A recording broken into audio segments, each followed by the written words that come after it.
All right, Dan. I've let the coffee digest. I've had my mid-afternoon run.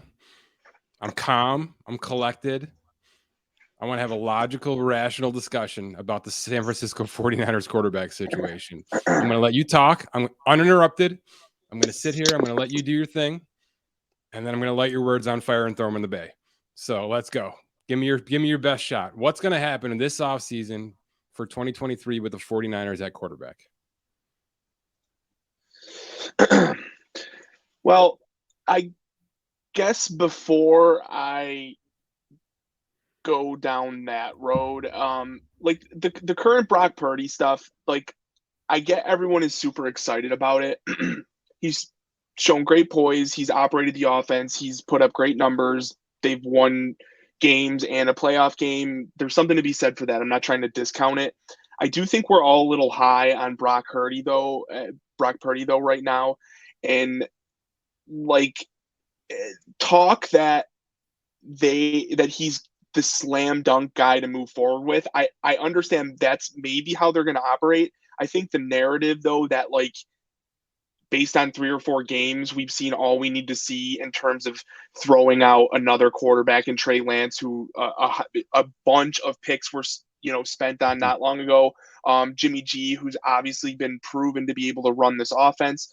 So I do think things are a little bit overblown from that perspective. Now, like going down the road, what I think happens and what does actually happen is probably two vastly different things, which is probably where you'll be able to kind of hatchet my point here. But um, like I quite honestly, I don't see how they don't move on with Trey Lance as the starting quarterback in Week 1 of 2023.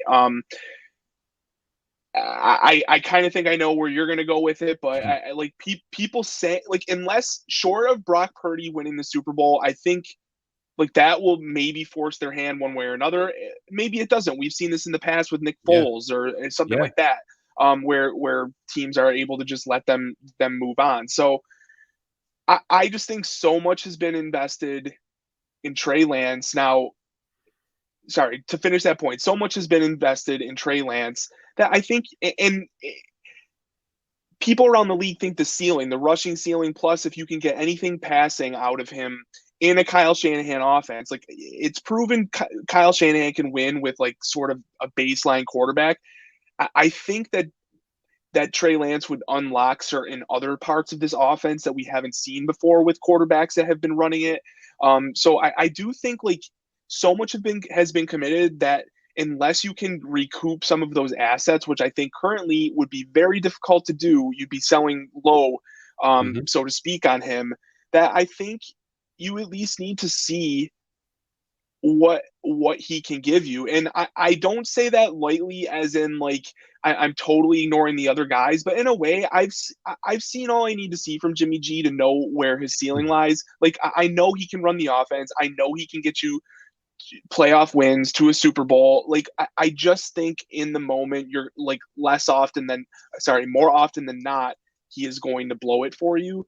And Brock Purdy, like, are you really going to throw away Jimmy, the quote sort of sure thing, safety of Jimmy G or the high ceiling of Trey Lance for a 7th round quarterback that has impressed for 3 or 4 games. Now, granted, he has been very, very good for those 3 or 4 games.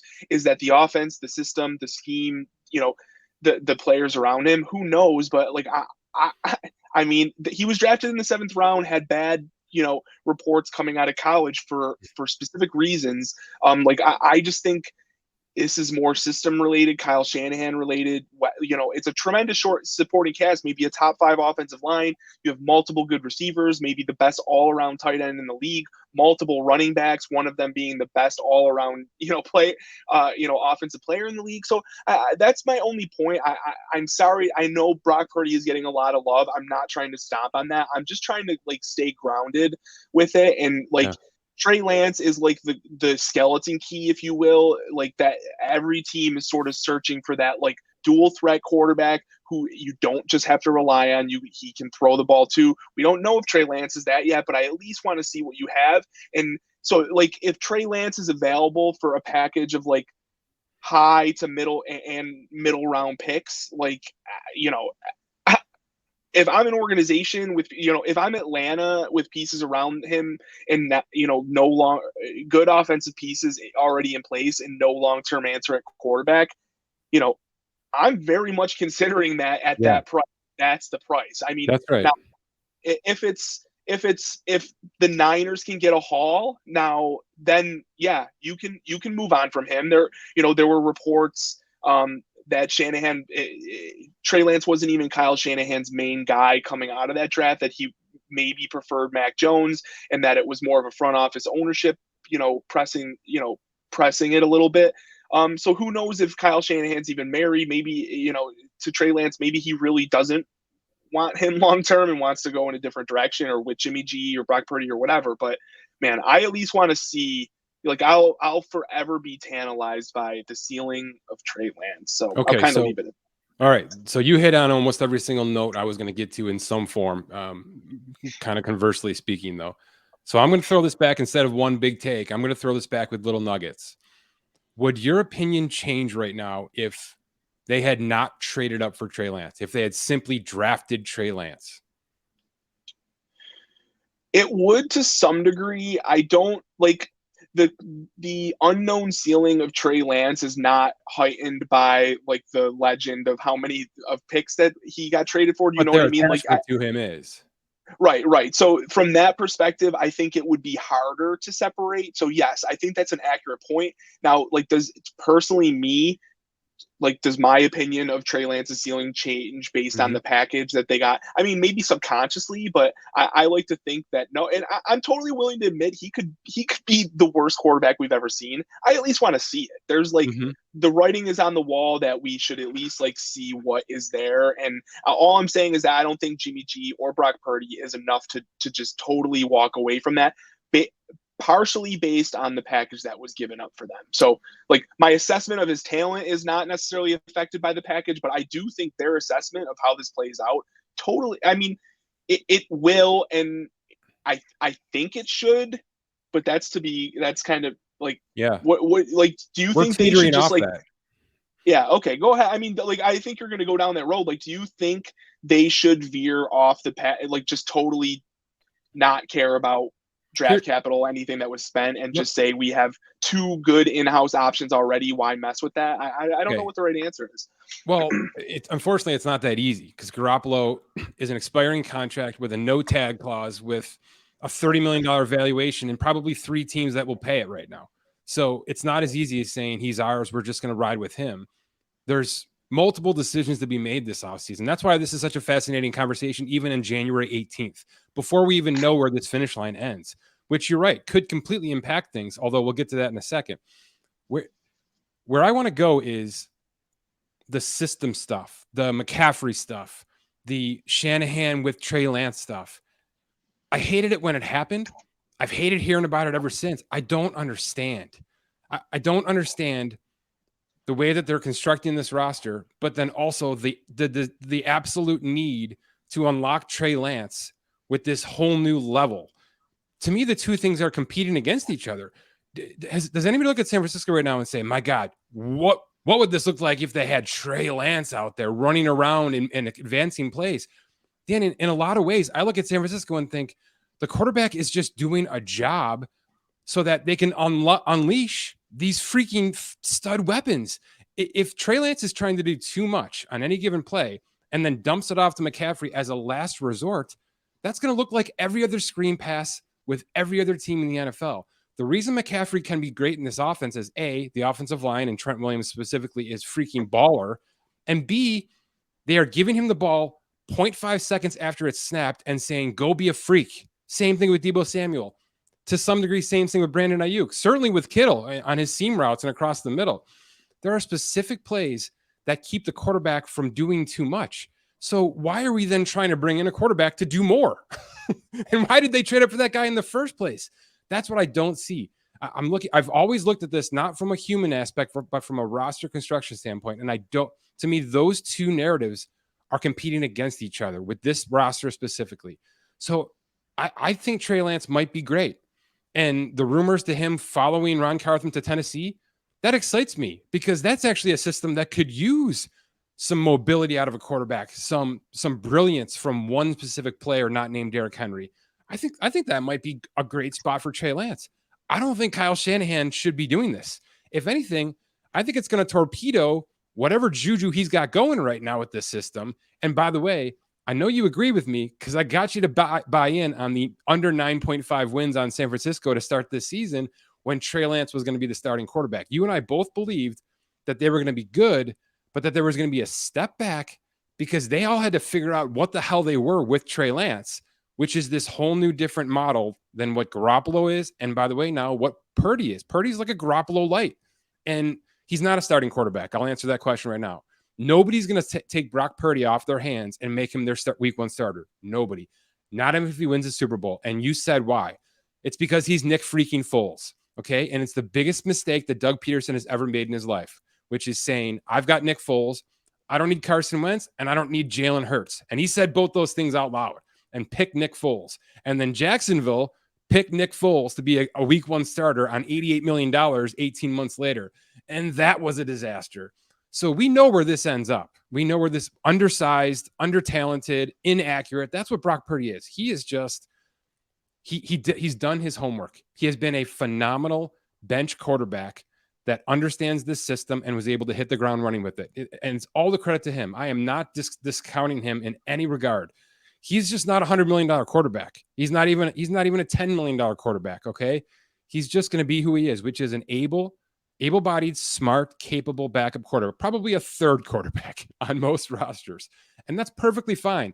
And he might win the freaking Super Bowl in 4 weeks here. He might, because of everything else going on around him, because he has one job and he knows exactly what that job is from doing his studying and his homework, and he goes out there and he executes. And not everybody can do that, so credit to him. But not everybody, in fact, I don't know that there's anybody else in football that can build a system that works like this, that Shanahan has done. He's not getting enough credit for this. Have we ever seen a team that's gone from QB1 to QB2 to QB3 and gotten better every iteration? Right. And by the way, Brock Purdy's better because Kittle's healthy and McCaffrey's on this team. Garoppolo had McCaffrey for about a play and a half. That was going to work just like this was working. There's no question about it. So they have roster constructed themselves into being able to manage Brock Purdy. They've done that. Why do they need Trey Lance? That's my only question. And by the way, I need to say this because I'm out there and I'm public. I put a tweet out about 4 weeks ago that said, why would San Francisco ever pay a quarterback ever again in this system? There's no need. They clearly can adjust on the fly and make this system work with anybody doing that job. And by the way, that includes Trey Lance. But throwing in Trey Lance is different than throwing in Brock Purdy, as I've said already. Trey Lance is this whole nother element. And unless he can slim down and be that more pocket passer that Garoppolo is, and not be that mobile guy that tries to get out of the pocket and become Josh Allen every third, fourth play, then it's not going to look like this. And it's going to take some time for everybody to figure out how to make that work successfully and consistently. So where are we? What is the right approach here? Because there's a part of me now that wants to pull that tweet off and say they should just sign Jimmy Garoppolo, because who cares about 2026? Who cares about when Trey Lance is going to need a contract? They are they are the deepest, best coached, best constructed roster in all of football. And nobody can argue that, because this is quarterback 3 and they're, the number 2 seed, maybe the betting odds after this weekend to win the Super Bowl. So they've done all the right things. Why would they torpedo this for a project in Trey Lance? And by the way, that has to be what it is until we see otherwise. Yeah, all really good points. I think my best response to it is, like, we definitely need to see the arm talent there. Like, if the narrative, like, I think there's a little bit of a narrative that he's going to just be this running quarterback that can also throw to some players as well. Like that Lamar Jackson, if you will, type thing. And who is unique. Who do you think he will be when he's 100% and unlocked? So I think he is primarily a rushing first quarterback that can throw the ball. But if I want to believe there was enough there in his arm talent for them to take him that high and pay up for that, and not just think that he's a running quarterback, because, like, hypothetically, I think what I'm trying to get at is the point you made that we've been making, that Shanahan's made this work with very like basic quarterbacks, that if you like, even if Trey Lance is a basic quarterback, Mhm. plus he's an elite rushing quarterback that turns into Josh Allen or somebody and can when plays break down, he can go outside the pocket, give you a ton on the ground. It's not that they have like a little bit of that right now; they have zero. Like Mhm. Jimmy Garoppolo offers none of that. Brock Purdy, he gives you a little bit, but I'm just saying there's very little. From that perspective, that dynamic is missing from the offense. So I think all I'm trying to say is that, like, I think Trey Lance's floor in terms of his arm talent is probably very close to Jimmy G and or Brock Purdy. So if you can operate, if Shanahan could manage that, plus you get elite rushing out of him or like movement outside of the pocket, I think that's what I'm trying to say, where you unlock other pieces of this offense. I'm not trying to say that they're going to reshape the whole offense to become a primarily rushing first, Mhm. group, but maybe if Trey Lance can't throw the ball, maybe you're dead right, and that's what they have to be, and then it doesn't look so great. But I mean, again, I've said it once, I've said it twice. I just think we've seen enough out of Jimmy G. I think we sort of have an idea of what Brock Purdy is. That I just like the arm, the potential lack of arm talent from Trey Lance doesn't really scare me enough to just like be good with moving on from him from here. But I don't know what the So right in your answer is. opinion then, in your opinion, Garoppolo walks and the Jets or the Bucks or one of those teams pay him. Brock Purdy's the QB2 and Trey Lance is the week 1 starter and nothing else changes? Yeah, I guess. I mean, I guess that's like what I would think is the most likely scenario. Man, really, no, you really think no one, like, let's say Miami wanted to move on with Tua and all, Mhm. like we just talked about earlier in the week, all the questions about there, and wanted to add like a 1B ish that could play, like, like a Purdy Tua package. Like, you don't think a team would kind of like go No. into a season with that? No, okay, and that's No, fair. That's not fair. to have a different podcast in the middle of this one, but I think that's gonna be Tom Brady. What? What? The QB2, QB1, 2 in Miami. Oh, okay. That's how I see that unfolding. I I don't think Purdy has any trade value. I think everybody in the league knows exactly what's happening right now, and it's if you really dive into the tape on him, he's not even as solid and consistent as what Garoppolo has been for this team. That's the way I see it when I look. Yeah, that's fair. And That's by the fair. way, he shouldn't be. He came from Right. nothing and has been thrown into the fire, and he's doing this on the fly. So he's had no time to become polished, where Garoppolo has had years now of starting capability. And to me, he's got 2 knocks. He's not as accurate as elite quarterbacks need to be, and he's injury prone. And both those things are real in the NFL world. And then it's why he's not a $40 million quarterback, and it's why San Francisco probably won't bring him back. They didn't want to this year. They were kind of forced into that situation because there wasn't a viable trade partner out there for him. They didn't want to just release him because they could restructure and keep him, as we kind of talked about right before that everything went down. You and I had that discussion that why not just keep this guy on the roster? Well, I'm having it now too. I'm having it in January because it's going to cost a hell of a lot more money, and I'm the guy who said they should never pay for it.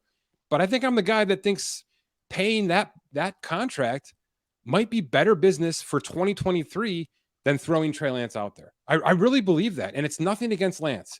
He just hasn't had the ability to go out there and show what he can do on any kind of level. He's done it inside the practices. Obviously, he's done enough to stick around as the best option for them. Otherwise, they would have moved off him as quickly as possible.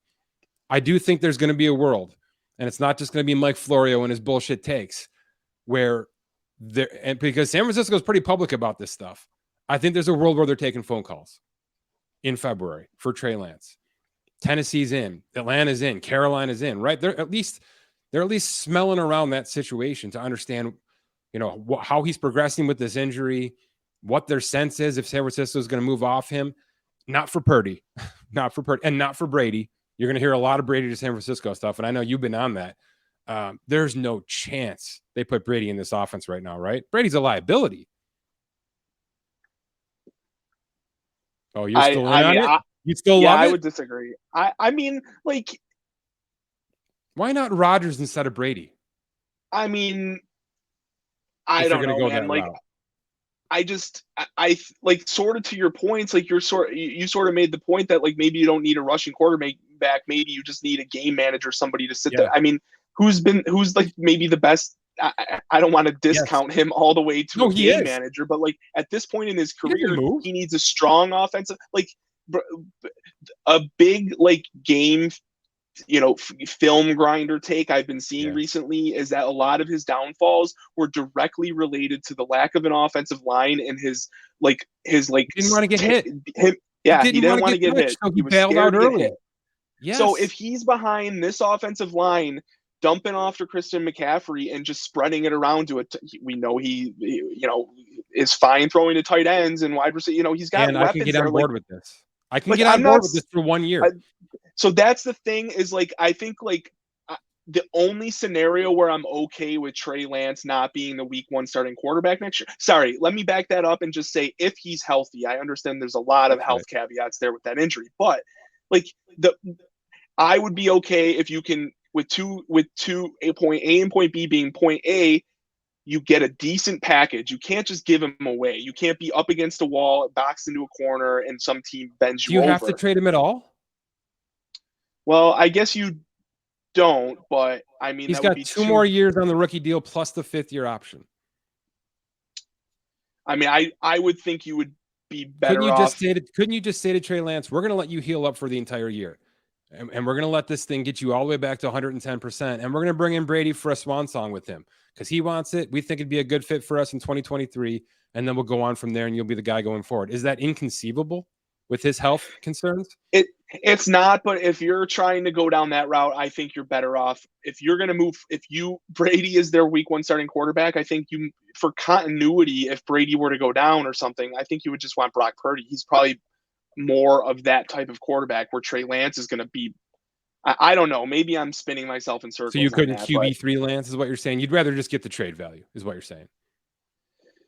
yeah, I think I'd rather kick it down because now you're eating his rookie contract up for a guy who's not gonna and maybe never starts for you. So in my opinion, like if Brady was a serious thing, he goes like hypothetically, let's say Brady goes to San Francisco, Brock Purdy backs up, you trade Trey Lance for a decent package to another team that wants to utilize him on that rookie deal, and then you use whatever return you get for that as like maybe hopefully trying to secure a quarterback for post Tom Brady, which is at most like you think 1 or 2 years. You're hoping for 2 years out of him if he's your quarterback. So I don't know. I guess that's just where I'm saying like if Lance isn't their quarterback, I would hope it's because they get an upgrade over those guys. And I and Over I do Garoppolo. still think Right. yeah, and I do still think Brady is an upgrade. I think a lot of what we saw this year like he's still not what he was 5 years ago, even, but I think a lot Mm-hmm. of what we saw this year was just like a personnel related. No tight end. I mean, he operated with Cameron Brate and a rookie and Yeah. KDOT and a decimated offensive line. It's the Mike interior Evans. offensive line that did it. When Ryan Jensen went down in training camp, Brady basically knew what was about to happen with the season, and he Yeah, knew it, and and it was in people his head. called it.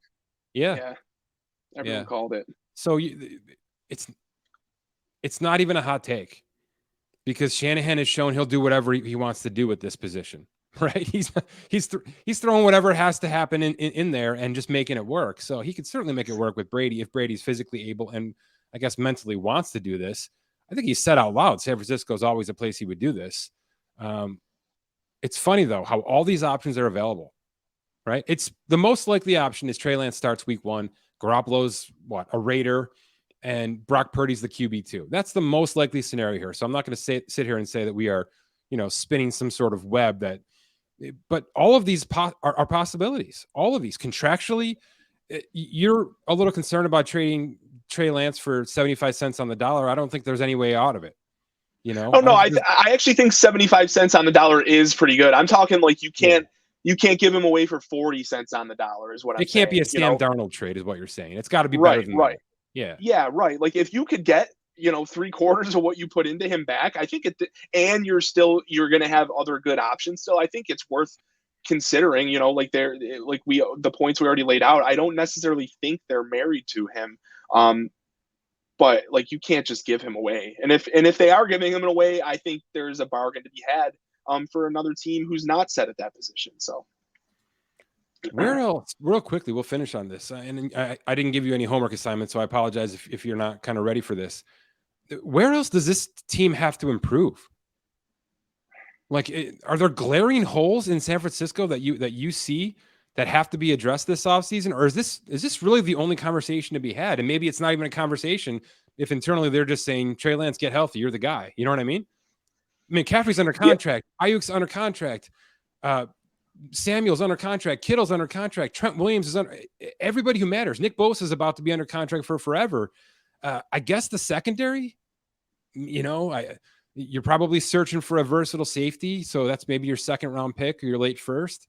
But that's the other part of this is it's not even like you're thinking about what else has to happen this offseason, which is why I don't want them to think everything has to change if we don't win the Super Bowl right now with Brock Purdy.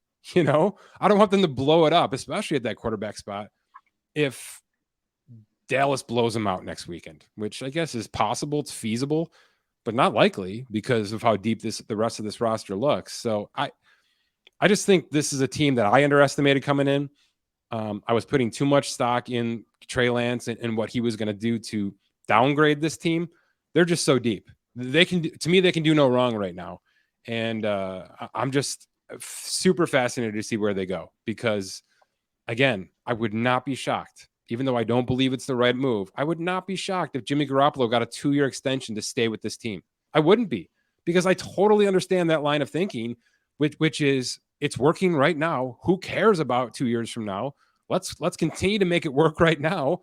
And even if we don't have the best, most accurate quarterback in football, we have a winner, or at least a semblance of a winner, a guy who has gotten us to, 2 of the 3 most important games 3 times in his career. That's insane. What other quarterback can even say that, around the league right now? 2 NFC championships in a Super Bowl. So it's very, very fascinating that all of these options are possible and exist and feasible from a financial standpoint, and they can make any of it work. It's just really what they choose going forward. It's fascinating. yeah, I agree. I don't have too much to add there. So where do you think Brady ends up if not San Francisco? Like where do you think are the key spots? Yeah, and I think he's done. You do, yeah. Yeah. I completely agree with you that he was going at it about 80% this year because he knew he was not going to have the pocket presence to be able to do what he has to do at his age. But I don't think that changes his approach next year, even if the Raiders offer 1 for 50 or whatever that, you know what I mean? Whatever crazy Right. things could be out there for him, or even the San Francisco offer, which has to be extremely inviting for a guy like that. Look, Miami's possible because I mean, the Tua stuff is just as fascinating. We talked about it last week. I don't know that he ever plays football again, let alone can play 17 weeks. So do you just let that wonderful roster sort of melt around him, or do you bring in a guy like Brady to be, the dad in the room and sort of game management that process, even though that offensive line needs some help as well. But again, there's probably 8 avenues Brady could go. To me, the best one for him as a human being who's just went through a divorce and has kids in Florida is to just dive into a new job. And he will be such a nerd as a broadcaster doing these weekly, spots and the homework and diving into the tape and the numbers and preparing himself for this. I just think that's the right approach. Get out of the world of the locker room right now and dive into just being a nerd and change your lifestyle a little bit. So I know that's the terrible answer. It's not going to, drive anything to us here, but that's where I think it has to go. No, I actually like that. I think I just like dreamcast the San Francisco situation a little bit, just because I think it is such a match made in heaven in a lot of ways. Otherwise, like I don't want to see him go to another team and just have it be a shit show again, like it was this year, major right? expectations, right? If you go somewhere else, you're the guy. That's not the case in San Francisco. He's just the next guy in San Francisco. Do you know the favorite? I just pulled it up. Do you know the betting favorite right now? It's got to be the Raiders, right? Raiders. Yeah, Raiders. Yeah. I just don't buy that McDaniel shit. I never have. Have you? No, not really. I mean, I don't know if I would want to go there if I were him. to be honest. So it's Raiders, Patriots second, Niners, Dolphins, Jets. Niners are ahead of the Dolphins? Yeah, 4-1, almost Wow. 6-1. Yeah. All right, And so we're not then I losing have the other people two here. here. There's two other ones. Derek Carr, Yeah, that's got to be Jets, right? Number one. Jets. Yeah, Jets, Colts, Falcons, Commanders, and then I, Lamar. Dan, I would take the odds on the Commanders. I think that's where it Yeah, ends up with Derek Carr. Yeah, 6.5 to 1. Lamar is going to be either a Raider or Falcon, in my opinion. I've been saying Falcons for a long time for him. To me, those have to be the top two. Although Carolina will pay the world for him. So it's actually pretty close, but it's Jets, Dolphins, Falcons, Raiders, Patriots. Okay.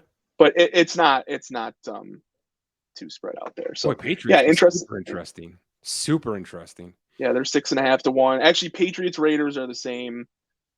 6.5 to 1. So interesting. There's a big part of me that wants to see him in that Falcons offense, that young, super, up and coming. There's an offensive line there. They have like the best guard in football, one of the best tackles in football. They're super underrated. I mean, generational tight end. You have a really good wide receiver already. Tyler Algier was a really good rookie last year. We've already talked at length about how many good dynamic running backs will be available. So that would be really intriguing. I would totally sign up for that. I had hinted that that's a team I'm keeping an eye on in terms of what they do at quarterback, because I like everything around. Dumpster fire of a division too. So you throw a wrench like that into it, and you're the favorite. You are the betting favorite in that division. Yeah, for sure. All right, man. Good stuff. Thanks, Mike.